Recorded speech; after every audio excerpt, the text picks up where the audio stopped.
Saya itu pemuja Allah yang serius. Sama ya pemuja Allah, tapi kan kadang kurang alim. Saya ini pemuja Allah serius. Saya itu kalau ngaji, ya ngaji biasa belajar, itu sering nangis, nangis seneng. Misalnya saya baca tadi, Miftahul Jannah la ilaha illallah, lung kunci kok dikasihkan. Kita ini masuk neraka gak pantas, enggak bawa kuncinya kok masuk gitu.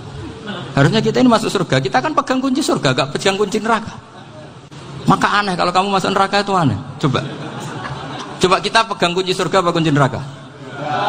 Tapi kadang teman saya suon rokok rano kunci ini. Karena tidak ada pintunya. Terus saya bilang, kamu kok tahu? Memangnya mau ke sana kata saya. Saya tidak punya rencana tahun neraka. Dan saya meskipun guyon itu serius. Bedanya orang alim sama ndak itu di situ. Kalau orang alim itu guyon itu masih benar, masih serius. Coba saya bacakan ayatnya. Ala inna auliya Allahi la khaufun alaihim wa lahum yahzanun. Terus lahumul busyra fil hayatid dunya fil akhirah. Artinya kalau mungkar nangkir dengan penampilan garang gitu, berarti ada ketakutan apa enggak? Ada. Padahal ciri utama walinya Allah tidak ada ketakutan. Makanya itu termasuk dalilnya Sayyid Muhammad. Tidak semua orang alami seperti itu, karena wali-wali itu la khaufun alaihim wa lahum yahzanun. Wah anak kiai temu karena kerja buat tidur wedek. Iku dresege ora kok pertanyaan tok nak konan santri piye. Lho isen wis kiai dihanjuti mungkar nakir. Malu gak kira-kira? Mesti pelengane konan santri piye. Nak jawabannya gampang karena pernah ngajar tauhid. Makanya Sayyidina Ali ini ceritanya ada di kitab Nurul Dholam. Sama lihat di kitab Nurul Dholam karangannya Syekh Nawawi Banten. Itu Sayyidina Ali itu ya, andekan orang biasa mungkin ya agak-agak hasud, tapi ini wali gak boleh kamu katakan hasud. Dia itu mangkal sama Umar. Orang kok setiap orang pernah dibentak. Apa dia berani bentak mungkar nakir? Penasaran dia. Bagaimana perangnya Umar itu berlanjut enggak gitu kira-kira. Akhirnya minta, ya Allah saya minta kasaf. Ya karena yang minta Sayyidina Ali karena mau wajah dituruti sama kasaf. Dilihat Sayyidina Umar pas meninggal itu. Jadi hasud itu ya kadang penting asal baik. Loh betul bahasa Kanjeng Nabi kadang la hasada illa fisnaten. Itu Nabi bahasakan ya hasad.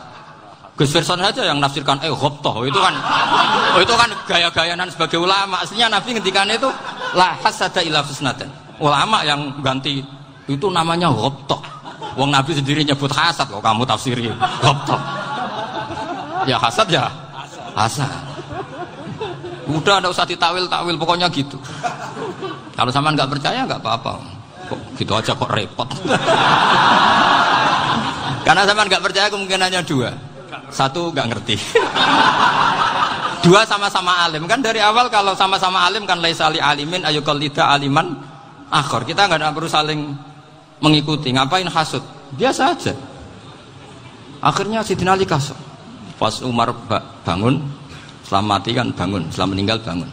Mungkar nakir datang dengan perang yang sangat garang. Itu digambarkan Sayyidina Ali, matanya itu kalkidril ghali, kayak apa kendil yang apa menganga. Wah seru. Sayyidina Ali senang, paling takut ini Umar. Senangnya bukan main, wah ini mesti takut Umar. Biasa. Ternyata enggak, Umar malah bangkit. Woi mungkar nakir ya. Kamu tahu menghadapi siapa? Itu betul. Kamu itu menghadapi temannya ahabbal khalqi ilallah. Yang diandalkan temannya bukan dia. Kamu tahu yang kamu hadapi, saya ini teman kekasihnya Allah. Jadi boleh kamu mengandalkan Mbak Virjon. Tapi nanti resikonya mungkar nakir tanya, itu Virjon siapa? Wah itu masalah kan. Makanya syaratnya wali itu harus ma'rufun fis sama. Di langit sudah populer. Makanya dulu ada orang yang saking seninya Abdul Qadir ditanya apa saja jamnya Abdul Qadir Al-Jilani. Itu aman karena beliau populer. Makanya program kita harus populer dulu di langit. Nah, itu nanti kalau dicatut oleh santri-santri nggak apa-apa. Kalau nggak populer nanti dicatat itu siapa? Masalah ini. Umar itu yang dibanggakan itu, kamu tahu saya siapa? Ya enggak tahu, saya ini temannya kekasihnya Allah. Temannya Muhammad, iya Muhammad Rasul. Wah mikir, waduh, repot. Loh di dunia aja gitu kan, temannya presiden, temannya panglima, apalagi ini temannya Sayyidul Awalin wal akhirin. Di dunia aja bilang temannya presiden, menteri, orang sudah takut, apalagi ini temannya Sayyidul Awalin. Yang mungkar nakir terus konfirmasi sama Allah, gimana ya Allah ini ngadepi. Sebetulnya yang diadalkan itu temannya, bukan dia. Wah, akhirnya sama Allah dibilang, ya Bu, ya sama seorang seperti itu Bu yang sopan. Terus semenjak itu mungkar nakir itu nggak selalu berpenampilan seperti itu, sangat. Jadi semoga itu konsisten sampai nanti. Jadi kamu kalau ingin nggak takut mungkar nakir, jadi wali dulu. Karena syaratnya tadi hanya wali sing la khaufun alaihim walahum yahzanun lahumul busyra fil hayatid dunya fil akhirah. Jadi orang itu kalau ngaji itu harus khatam. Jangan semuanya kena pertanyaan. Dan kalau semuanya kena pertanyaan nanti repot. Kalau Nabi Muhammad ditanya waman Nabi juga. Nabimu siapa? Lu kan terus jadi aneh. Jadi makanya ngendikane Sayyid Muhammad semua ulama lah, enggak ada am kecuali ditaksis. Kecuali sifatnya Allah, misalnya bikulli syai'in alim, ya benar-benar bikulli syai'in alim. Tapi kalau am semuanya pasti ada taksis, meskipun dalam muhawarah muhadasah biasa. Misalnya contoh gampang, istri kamu baru seneng kamu, Mas nak pengen apa-apa itu lapor aku, gak apa-apa Mas, mesti aku seneng gak sama lapor. Iku dia aku pengen wayo. Wah langsung jadi apa wae. Mesti apa wae maksudnya kecuali itu gitu. Padahal kalau ngomong, Mas sampean ingin apa saja tak dukung. Sampean bilang pengen gue iku wayo. Kira-kira disetujui apa enggak? Sama seperti kita kalau punya teman akrab, wes nang omahku gak apa-apa, anggap ya omahmu dhewe. Terus mlebu-mlebu kamar. Jadi tidak ada am kecuali ditaksis. Artinya kalau ada cerita bahwa orang mati pasti ngalami ditanya mungkar nakir, itu pasti ada am yang ditaksis. Itu pasti juga dialami para anbiya, para ya, karena ciri utama wali itu la khaufun alaihim walahum yahzanun. Kemudian saya yang mau cerita ya, supaya sampean bisa menghadapi dunia global ini, tak bawa tafsir Munir termasuk tadi. Ini saya baca ini karangannya Syekh Nawawi, karena tadi kata Mbah Firjon ngaji itu harus sama orang bersanad. Saya ini kalah sama beliau itu berkali-kali. Secara nasab saya harus manggil Mbah. Secara silsilah ilmu saya juga kalah lagi. Saya sering disewani sama cucu-cucu Syekhona Khalil. Kiai Siddiq itu termasuk murid dekat beliau, Syekhona Khalil. Kalau itu berarti kan Gus Firjon, Ahmad, terus Mbah Siddiq. Mbah Siddiq ngaji Syekhona Khalil. Syekhona Khalil itu pernah ngaji langsung sama Sayyid Zaini Tahlan. Berarti beliau dari Sayyid Zaini Tahlan itu baru generasi kelima. Sementara saya itu sudah ke-7 atau ke-6. Saya, Mbah Mun, Mbah Karim misalnya, Mbah Hashim, Mbah Mahfud Termas, Sayyid Abi Bakar Sato, yang arangnya Anatul Tolibin, baru Sayyid Zaini Tahlan. Berarti saya ke-7, kalah lagi. Tapi untuk jadi wali biasanya cepat saya. Karena syaratnya jadi mbah itu ngalah demi putu. Jadi kalau beliau ngotot, saya dulu Gusti, saya mbahnya. Wah itu mbah yang nggak baik. Pasti jatahnya dikasihkan apa? Cucunya dulu. Makanya Abdul Muthalib itu orang yang dapat wangsit, tapi yang jadi nabi itu cucunya. Jadi dalil saya banyak. Sebenarnya Abdul Muthalib itu sudah sering dapat wangsit. Karena saya bahasakan wahyu, Nabi yang protes, enggak nabi kok dapat wahyu. Tapi sebetulnya Abdul Muthalib itu masyhur. Kalimat-kalimatnya menunjukkan bahwa beliau itu sudah dapat wahyu kalau nanti cucunya itu jadi apa? Nabi. Makanya senangnya bukan main Abdul Muthalib sama Rasulullah. Putu seneng, mbah seneng putu. Jadi mungkin, jadi sampean enggak usah protes loh. Yang jadi wali kok cucunya. Loh, betul. Dulu Mbah Hamid Pasuruan itu kalau Mbah Ahmad Siddiq ke sana, Mbah Hamid Pasuruan kalau manggil Mbah Ahmad Siddiq itu paman. Tapi pamannya minta ijazah ke ponaan. Apa ya gara-gara itu memang. Kalau itu masih berlaku, apa? Ngalah tadi. Kayaknya masih apa? Hawane masih. Hawane masih. Karena melihat tren-tren langit masih gitu kayaknya masih. Masih itu. Ya. Tapi mbahnya tetap dapat jatah, tenang saja nanti. Tapi memang sebaiknya mbah itu legowo. Rasulullah Muhammad SAW itu terkenal min dzurriyyati Ibrahim. Tapi kata Rasulullah, ana dakwatu Ibrahim wa bisyaratu Isa. Aku nganti ngene iki barokah dongane Nabi siapa? Ibrahim. Jadi dongane Nabi Ibrahim ya tiba teng putu. Jadi banyak bukti bahwa jatuhnya ke putu. Tadi saya di kamar sama beliau berduaan. Nih Mbah sing dadi wali di sini. Aku Mbah. Cocokan tadi. Nah, kenapa saya akhir-akhir ini gulirkan daftar wali? Kenapa? Saya ini resah ya. Orang sudah ingin dicintai pejabat, dicintai tetangga, dicintai teman. Tapi kadang-kadang orang lupa lagi dicintai Allah. Makanya saya meskipun guyon, tapi ini amdan, bukan sahwan. Supaya orang punya cita-cita lagi jadi wali, ingin dicintai Allah. Kita ini terlalu lama ingin dicintai makhluk. Mbok ya naik kelas sedikit lah. Ingin dicintai Allah Subhanahu wa Ta'ala. Meskipun saya guyon, tapi tadi guyon saya tuh lebih serius ketimbang serius Anda. Karena tak pikir. Saya tuh kalau pergi itu seneng ngebis, bukan karena saya tidak punya mobil, tapi saya sering mau butuh itu supaya nggak diganggu. Karena saya tuh harus punya waktu sendiri. Kalau ngebis kan ketemu orang nggak kenal, tapi sekarang ya agak susah, banyak yang kenal. Dan susahnya lagi nggak minta ijazah, minta foto. Serong wepet tuh. Mau dibenci itu umatnya Rasulullah Shallallahu Alaihi Wasallam. Mau disetujui itu sanatnya mana? Kalau ketemu orang alim minta apa? Foto. Itu nggak ada sanatnya. Nggak tahu saya itu mazhab dari mana itu. Ya mazhab milenial yang jelas itu kan. Ini tak baca ya biar dapat. Karena ini kenangan saya sama Mbak Ahmad Siddiq. Saya masih ingat betul beliau ngisi hallnya Mbak Abdullah bin Umar, berarti abahnya Mbak Hamid. Karena mbah saya itu Fatimah binti Khalid bin Umar. Kalau Mbah Hamid itu Hamid bin Abdullah bin Umar. Itu saya masih ingat betul zaman itu Mbah Hamid tiap hall di Lasem itu rawuh dan saya derek mbah saya karena masih misanan datang ke Lasem. Itu beliau pas itu ngisi sama Mbah Mun. Mbah Mun masih muda, Ki Ahmad Siddiq sepuh senior. Itu beliau cerita bahwa dulu ketika Indonesia dijajah Jepang itu para kiai mimpi dibacakan ayat Khulibatir Rum fi adnal ardi wa hum min ba'di walabihim. Terus ada kiai yang tanya, takwilannya gimana? Ya nanti Jepang pulang bukan karena kita yang mengalahkan, tapi Jepang ada yang mengalahkan sendiri, meskipun tidak kita. Kayak dulu Faris tidak dikalahkan Islam, tapi dikalahkan Romawi, tapi yang senang umat Islam. Wa yauma idzi yafrahul mu'min. Itu luar biasa ulama-ulama kita. Delalah kejadiannya Indonesia seperti itu. Yaitu kita tidak mengalahkan Jepang, tapi Jepang pulang sendiri karena dikalahkan apa? Sekutu. Ya ini saya baca. Ini tidak usah dicek bacanya benar apa enggak.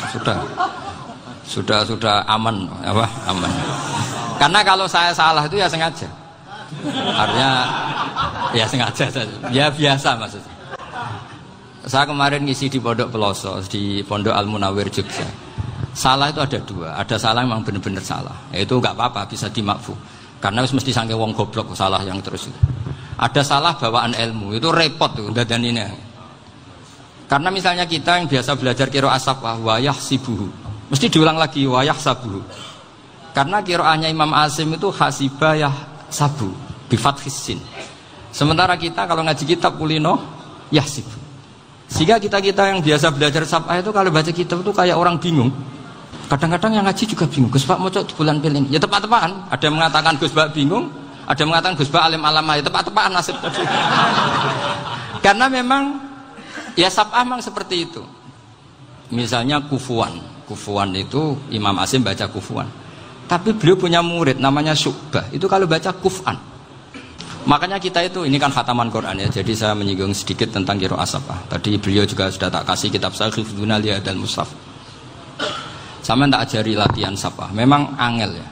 Makanya yang nggak bisa itu wong pinter. Sudah tahu angel ya nggak usah diteruskan kan. Orang menghindari barang angel itu pinter apa goblok? Pinter.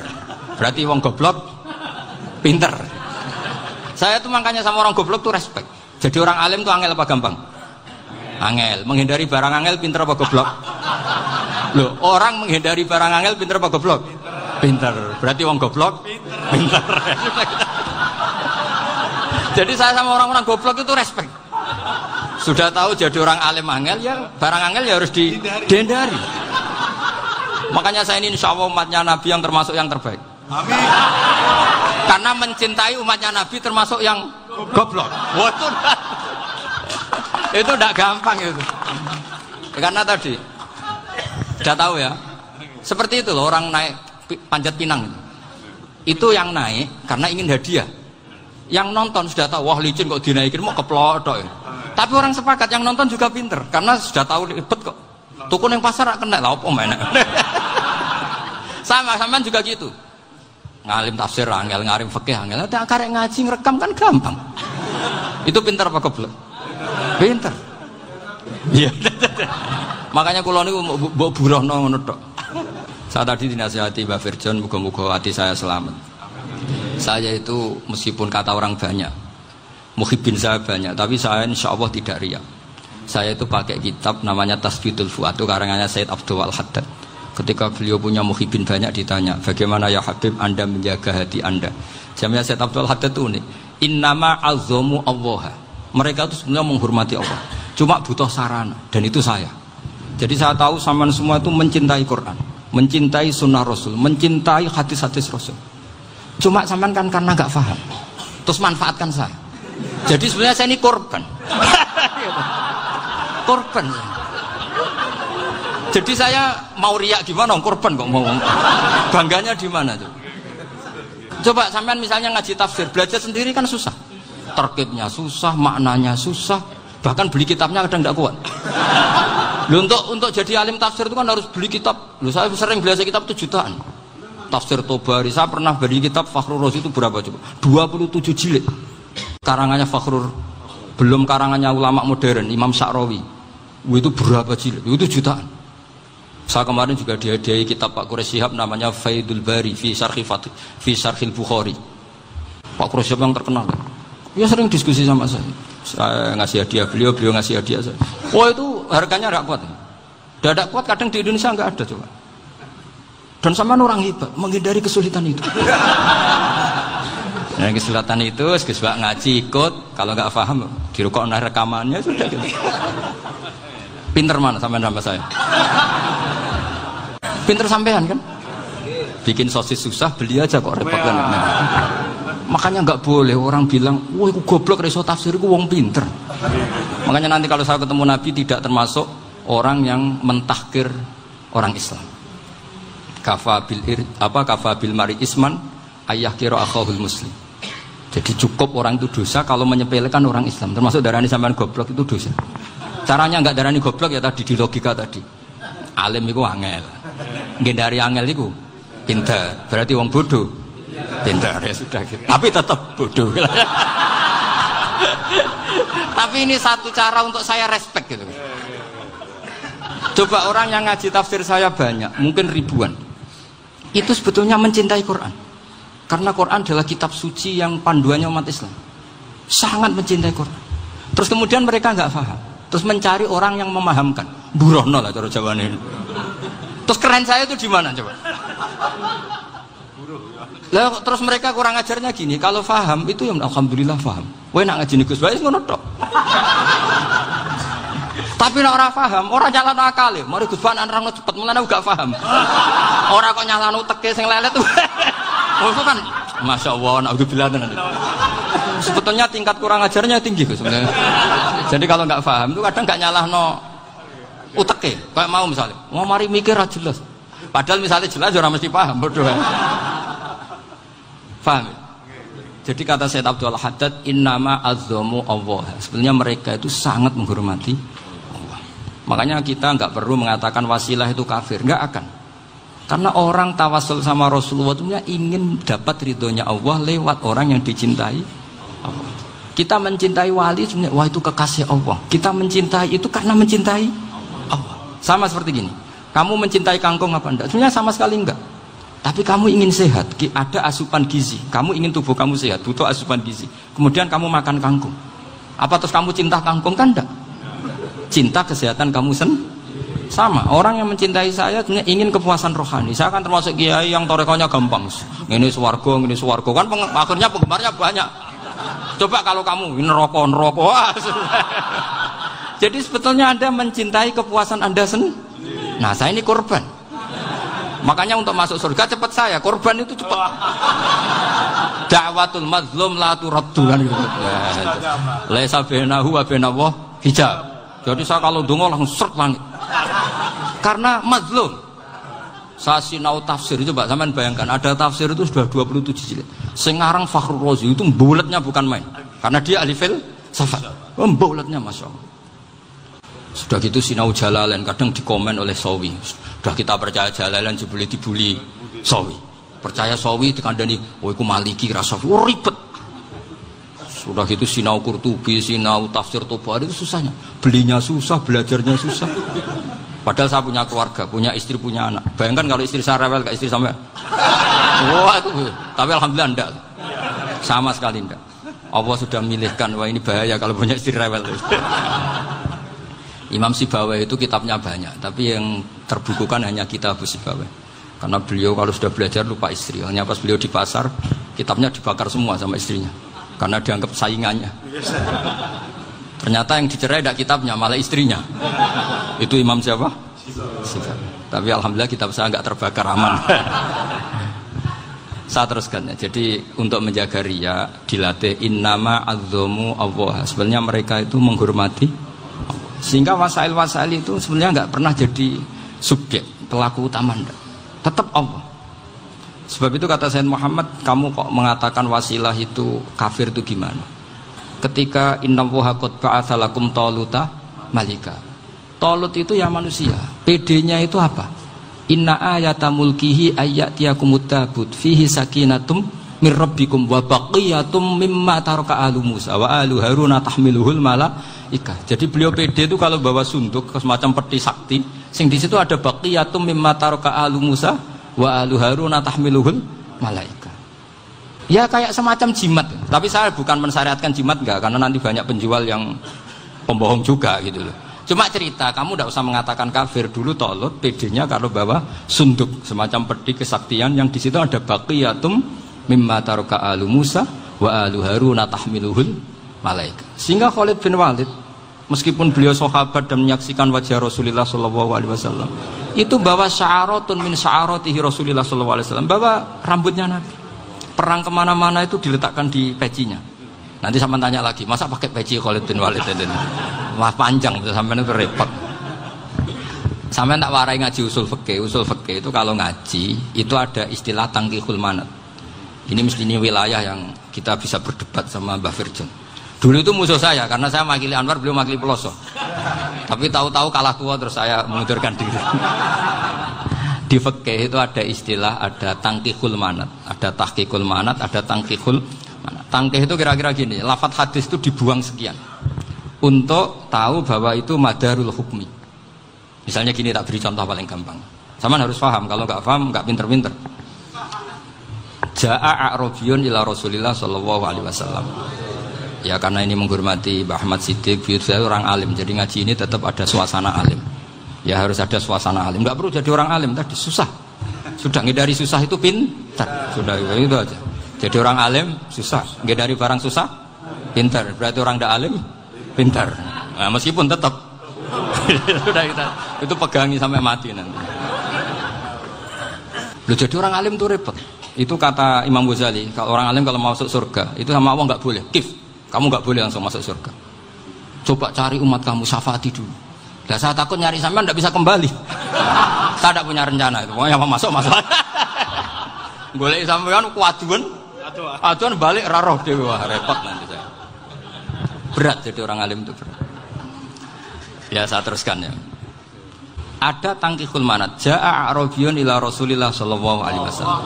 Faqala ahlaktu wa ma ahlakaka qal waqa'tu imraati fi nahari Ramadan. Ya sidang kita, saya ini rusak ya Rasulullah. Kenapa? Karena saya menjima istri saya fi nahari Ramadan. Kata Nabi, kamu harus bayar kafarah. Napa Nabi kafarah? Puasa 2 bulan. Wong baru 1 hari aja terjadi gitu kok disuruh puasa 2 bulan. Ya tidak kuat ya Rasulullah. Baru berapa hari saya puasa aja kecelakaan seperti itu. Apalagi kalau sampai 2 bulan. Tidak ya Rasulullah. Ya sudah kalau gitu kamu pertama ngasih makan apa? Itqu raqabah kan, pertama merdekakan budak. Tapi kan sekarang nggak ada budak makanya terus sekarang langsung puasa. Wah ini nggak bisa semua. Ya sudah ngasih makan orang 60. Kasihkan siapa ya Rasulullah? Ya orang fakir. Saya ini paling fakir. Di kampung saya ini orang paling fakir. Jadi mulai dulu orang fakir itu hubungan suami istri itu paling lancar mulai dulu. Makanya orang fakir itu anaknya banyak. Karena hiburannya hanya itu. Wong Ramadan aja. Coba mau ke ATM nggak punya uang, mau antri di bank nggak punya, mau apa coba? Itu mulai dulu. Ini sanatnya mutasil. Wah, akhirnya sudah sanksinya kan tadi ya idku raqabah atau puasa 2 bulan berturut-turut atau ngasih makan 60 orang miskin. Lalu kata ahli usul fikih, kata Arabi dibuang, nggak menjadi catatan hukum. Orang kota pun kalau melakukan itu juga kena sanksi yang sama. Imro'atau juga dibuang. Andai kan itu dilakukan untuk amatnya juga ketentuannya sama. Nah sekarang perdebatan antara Imam Syafi'i dan Imam Malik begini. Sekarang pertanyaan gini, jima istri itu hukumnya boleh apa haram? Boleh kan? Lalu kalau ada orang tanpa udzur kemudian makan siang-siang, cara Imam Malik hukumnya sama, harus kena sanksi yang sama. Karena sama-sama hadku hurmati Ramadan bighairi udzrin syar'iyyin. Sama-sama merusak hukum Ramadan tanpa udzur syar'. Lu jima itu tidak zina.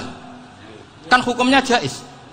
Nah, sekarang makan hukumnya jaiz, harusnya juga kena ketentuan yang sama. Cara pikirannya Imam Malik. Nah, alhamdulillah Imam Syafi'i gak setuju. Wah, cara setuju repot. Bahkan orang-orang Syafi'i sudah punya khilaf, kalau gitu minum dulu. Iya, biar gak kena. Iya, biar iftarnya pakai minum. Setelah minum baru jima kan. Ya. Ini sudah menyiapkan khilafnya. Ini khas Syafi'i ini, bongsong rekayasa hukum. Nanti bisa belajar jauh cara ngakali hukum. Makanya guyonan yang masyhur Gus Dur itu gitu. Ada seorang kiai atau Gus lah, ya punya salah, namanya manusia kan punya salah, entah cangkruk entah apa, pokoknya punya salah. Ada wartawan yang ngiranya semua kiai itu orang suci, sehingga tanya sama Gus Dur, Gus itu ada kiai kok, ya pokoknya salah lah. Tapi jangan bayangkan dosa besar, enggak, kecil-kecil aja. Itu gimana itu? Padahal kiai kan orang suci. Jawabnya Gus Dur lucu. Ya justru yang boleh salah itu para kiai. Kalau kamu nggak boleh. Loh, kok bisa Gus? Karena mereka tahu caranya tobat. Repot. Kalau kamu nggak tahu caranya, sama pelanggaran hukum itu ya harus pakar-pakar hukum. Ya. Itu yang tahu caranya rekayasa. Kalau kamu ya kena pasal kan ya. Jadi kamu jangan niru saya ini punya sekian cara untuk nah itu namanya khilaf.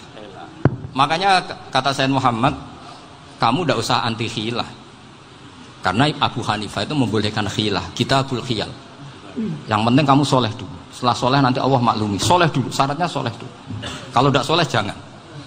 Contohnya gini, ada orang mau puasa lemes sekali, mau makan, gampang. Kalau langsung makan kan kayak hadku hormati Ramadan biwiri udrin syar'iyyin. Aku langsung mau jembera sowan Mbah Firjon. Sudah status saya apa?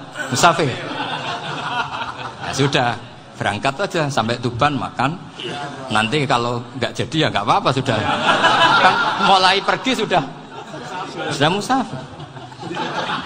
Saya tidak tahu nanti malaikat tertarik gebuki nggak tahu. Tapi itu ada khilafnya. Asal soleh. Karena kata Sayyid Muhammad dan semua kitab mengatakan itu. Kalau sama nggak tahu ya kebablasan. Nabi Ayub, yang nabi yang terkenal gudikan itu siapa? Ayub ya. Nah, itu yang Israiliyatnya kan seru lah.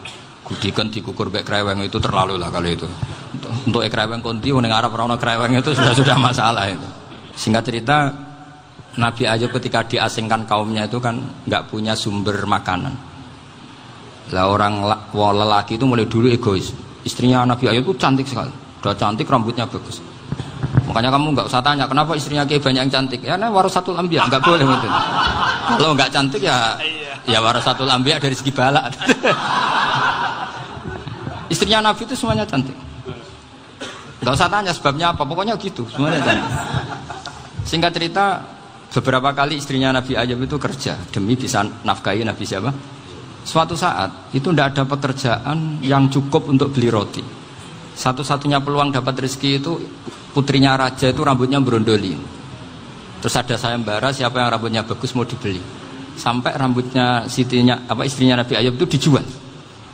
Nabi Ayub tersinggung karena itu mengurangi kecantikan. Jadi lelaki mulai dulu gitu. Udah nggak urun kalau istrinya nggak cantik itu komplain. Itu khasnya lelaki. Jadi kalau kamu gitu ada sanadnya juga, tenang saja ya. Komplain ya pegawaian itu. Saking mangkelnya Nabi Ayub terus ngendikan la adriban naki mi'ata sautin. Kamu akan saya pukuli dengan mi'ata sautin atau dengan 100 cambuan. Atau mi'ata dikhtin atau mi'ata apalah sesuai konteks zaman itu. Engko namanya pecut tuku konti kok ribet lagi. Singkat cerita, akhirnya ketahuan bahwa istrinya menjual itu demi Nabi Ayub. Allah nggak ridho kalau kekasihnya, yaitu istrinya Nabi Ayub, wis perjuangan kayak gitu malah kena hukuman. Tapi Allah juga nggak ingin kekasihnya yang bernama Ayub melanggar sumpah. Padahal beliau sudah sumpah, wallahi demi Allah nanti tak pukul dengan 100 kali. 100 kali dengan lidi lah misalnya, contoh yang gampang tuh lidi. Akhirnya sama Allah dikasih satu solusi. Wa khud biyadika dighsan fadrib bihi wala tahnas. Ya sudah, lidi itu ikat jumlahnya 100. Terus pukul sekali saja. Anggap saja sudah 100. Iku pangeran sing wari ngakali ngono iku pangeran. Tapi syaratnya soleh. Syaratnya soleh. Jadi kalau kamu anti khilaf berarti anti ajarannya Allah di ayat itu. Wa khud biyadika dighsan fadrib bihi wala tahnas. Itu dulu ada, ini cerita di Ithaf, ini cerita terakhir, ini sudah, sama jangan nama sudah. Terus pengumuman tadi, yang nggak pernah sepuh ngutang saya itu haram tadi. Karena tadi saya punya kewajiban di rumah yang bisa menggugurkan ya kewajiban yang lebih besar. Lebih besar itu ya tadi, bisa pernah guru, pernah sepuh, yang jelas nggak umur. Umur sampean menangkap itu, tua-tua serepot itu. Ada raja itu ganteng kaya, senengannya nikah perawan cantik. Oh, itu semua kampung mesti kenal. Mungkin digilir atau gimana pokoknya. Suatu saat ada pemuda suka sama perempuan yang di kampungnya, cantik sekali. Kemudian pemuda ini ternyata pekerja di kerajaan itu. Tiap hari ditanya, oh itu yang di kamu yang cantik siapa? Mau saya nikahin gini. Wah bahaya, ini saingannya raja. Jadi yang dibidik pemuda tadi itu saingannya. Si raja ini orang yang namanya raja kan gengsinya tinggi. Kaifatang kihuha wa qad ra'aitu qad qabbalaha rajulun. Kobok nikahi, saya itu pernah melihat dicium lelaki. Wah, gak mau, gak gelem, kadang ditambung lan wakot qabbalaha rajulun. Saya pernah melihat sendiri qabbalaha rajulun, dicium oleh lelaki. Wah, sudah gak minat raja langsung, gak keren. Suatu saat pemuda tadi nikahi perempuan itu. Rajanya marah-marah, kamu lelaki gak punya harga diri gini. Gak punya selera, gak punya harga diri, sudah pernah dicium orang kok tetap dinikah. Bilang ke raja, ta'rif manir rajul, lelaki itu siapa? Abuha. Kamu tahu lelaki itu siapa? Sopo? Abuha. Bapaknya. Saya kan hanya bilang rajulun. Pernah dicium lelaki. Lah pikirannya raja itu lelaki kue-kue ngene iki. Tapi butuhe canom mau raja ben gak sida, itu aja tuh. Baru kayak digulirkan gitu, waqat qabbalah rajulun. Wah nggak mau. Setelah itu suatu saat pegawainya tadi nikahi perempuan. Kamu nggak punya harga diri gini. Kamu tahu manir rajul apa abuha? Wah nak ngono aku gak poho-poho. Lah monggo sakniki wis bojo kula. Ora trimo wis diambung wis macam-macam. Lah itu namanya khilah. Apa? Khilah. Kalau di Balawa disebut tauriyah atau apalah. Tapi saya tidak ngajari sampean seperti itu. Sudah pinter sebelum saya ajarin. Bangsa ngakali kan sudah pinter. Saya kira demikian. Assalamualaikum.